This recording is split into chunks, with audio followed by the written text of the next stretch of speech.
Hello বন্ধুরা, তোমরা কেমন আছো? আমিও খুব ভালো আছি। তো আজকে হলো সোমবার, একটা নর্মাল ডে ছিল, তাই ভাবলাম তোমাদের সাথে শেয়ার করি আগামীকালের বিকালে ইন্টারেস্টিং ব্লগটা। তো ইন্টারেস্টিং এই জন্যই বললাম, কারণ কালকে আমি বাড়ির বাইরে গিয়ে আমি ব্লগ করেছিলাম, তোমাদের ভালো লাগবে বলে। একঘেয়ে জিনিস কার ভালো লাগে বলো? তো আগামীকাল ছিল সানডে, সাথে ছিল জগদ্ধাত্রী পুজো। তো তাই সুন্দরভাবে রেডি হলাম তোমাদের সামনে। পুরো ভিডিওটা কাল শেয়ার করব। কেমন লাগছে আমাকে জানিও।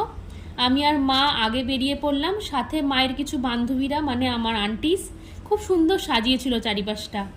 আর মায়ের প্রতিমাটা এত অপরূপ সুন্দর ছিল।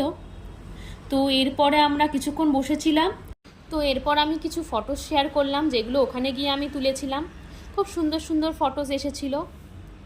তো এরপর আমরা খিচুড়ি প্রসাদ খেয়ে বাড়ি চললাম। বাই, আবার কালকে দেখা হবে।